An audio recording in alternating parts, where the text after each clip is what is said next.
அம்பரமே தண்ணீரே சோரே அரஞ்செய்யும், அம்பரமே தண்ணீரே சோரே அரஞ்செய்யும், எம்பெருமானந்த கோபாலா எழுந்தீராய், எம்பெருமானந்த கோபாலா எழுந்தீராய், கொம்பனார்க்கெல்லாம் கொம்பனார்க்கெல்லாம் கொழுந்தே குல விளக்கே,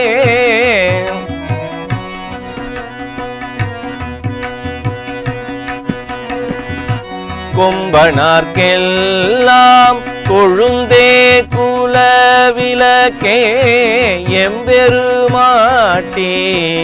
சோதாய் அறிவுராய், எம்பெருமாட்டிய சோதாய் அறிவுராய், அம்பரமூடறுத்து ஓங்கி உலகளந்த, அம்பரமூடறுத்து ஓங்கி உலகளந்த, உம்பர்கோமானே உறங்காது எழுந்தீராய், உம்பர்கோமானே உறங்காது எழுந்தீராய், செம்பொற்கழலடி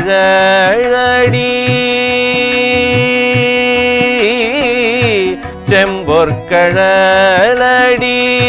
செல்வாபல தேவா,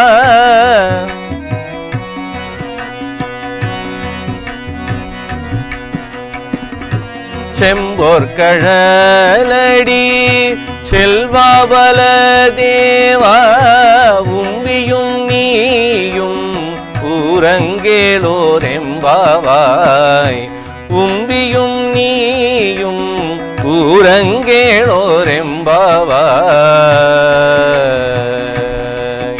ஆ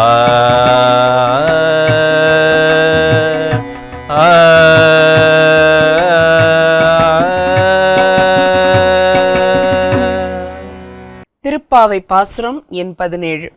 அம்பரமே தண்ணீரே சோரே அறம் செய்யும், எம்பெருமான் நந்தகோபாலா எழுந்திராய், கொம்பனார்க்கெல்லாம் கொழுந்தே குலவிளக்கே, எம்பெருமாட்டி யசோதாய் அறிவுராய், அம்பரம் ஊடறுத்தோங்கி உலகளந்த உம்பர்கோமானே உறங்காது எழுந்திராய், செம்பொற்கழலடிச் செல்வா பலதேவா, உம்பியும் நீயும் உறங்கேலோர் எம்பாவாய். தசரதன் உள்ளிட்ட சக்கரவர்த்திகளும் மற்றவர்களும் குழந்தை பேறு வேண்டி தான தர்மங்கள் செய்திருக்கிறார்கள், வேள்விகள் வளர்த்திருக்கிறார்கள். ஆனால் நந்தகோபனோ குழந்தை நலமாக இருக்க வேண்டும் என்று தான தர்மங்கள் செய்தானாம்.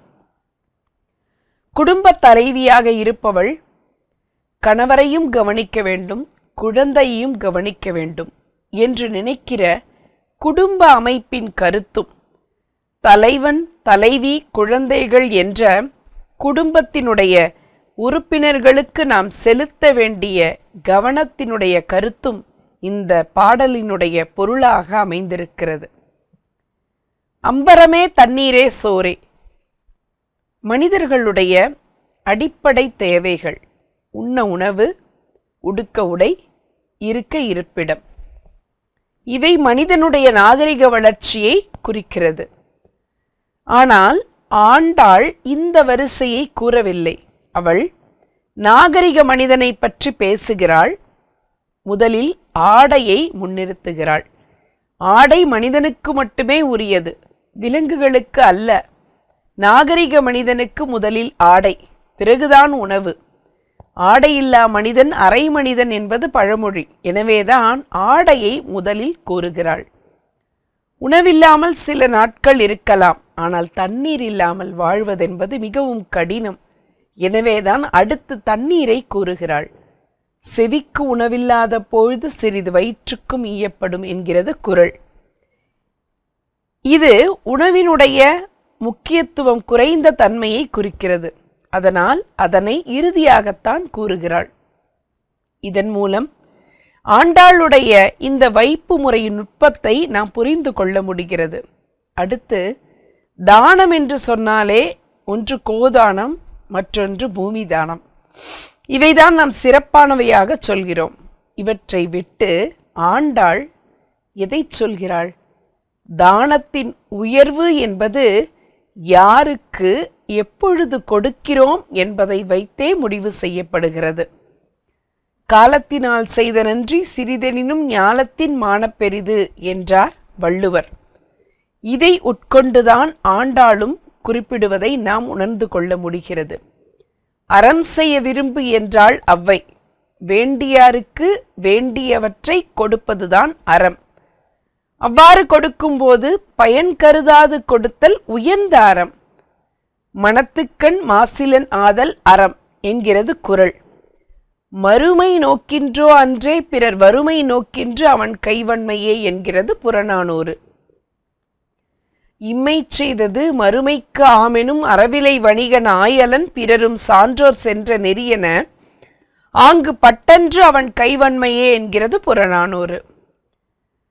நந்தகோபன் தன் மகனுக்காக தான தர்மங்களை எல்லாம் செய்தான் என்பது உரையாசிரியர்களின் கருத்தே தவிர ஆண்டாள் இப்படித்தான் கூறினாளா என்பதையும் நாம் யோசிக்க வேண்டும். பயன் கருதாத நல்ல அறமே நந்தன் செய்தான் என்பதை ஆண்டாள் புரிந்து கொண்டு சொல்லியிருக்கிறாள். அடுத்த ஆயர்பாடியில் அனைவரும் வள்ளல் பெறும் பசுக்களையும் நினைத்தவுடன் முலைவழியே நின்று பால் சோறும் எருமைகளையும் உடையவர்கள். இங்கே செல்வந்தர்கள் எல்லோரும் நிறைந்திருக்க நந்தன் யாருக்கு இந்த அறங்களை செய்தான் என்கிற வினாவும் எழுகிறது. ஆயர்பாடிக்கு வரும் அயலவருக்கும் மற்றவருக்கும் அவன் அறங்களை செய்தான் என்று புரிந்து கொள்ள முடிகிறது.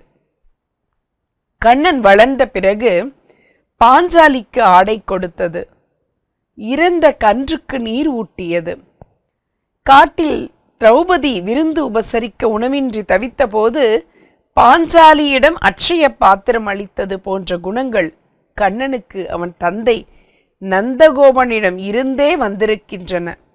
எச்சத்தை கொண்டு நந்தன் தக்கான் என்று முடிவு செய்து அறம் செய்யும் என்று ஆண்டாள் கூறியிருக்கிறாள். பெண்கள் யசோதையை எழுப்பவில்லை, தாங்கள் வந்திருப்பதை அறிவுறுத்துகிறார்கள், அவ்வளவுதான். ஆயர்பாடியில் பெண்கள் அனைவரும் விடியலிலே எழுந்து தயிர் கடைதல் போன்ற கடமைகளை செய்கிறார்கள். சிறு பெண்கள் பாவைக்களம் புகுவதற்கு செல்கிறார்கள் என்று இதை அழகாக காட்சிப்படுத்தி இருக்கிற ஆண்டாள் கொம்பனார்க்கு கொழுந்தும் குலவிளக்குமான யசோதை தூங்கிக் கொண்டிருந்தாள், அவளை சிறுமியர் எழுப்பினார்கள் என்பது பொருந்தாதில்லையா? இதனை கருத்தில் கொண்டுதான் நந்தகோபால எழுந்திராய், உம்பர்கோமானே உறங்காது எழுந்திராய், பலதேவா உறங்கேல் என்று சொன்னவள் யசோதைக்கு மட்டும் அறிவுராய் என்று கூறியிருக்கிறாள். இதன் நுட்பத்தை நோக்கினால் நாம் ரசிக்க முடியும் இந்த பாடலை.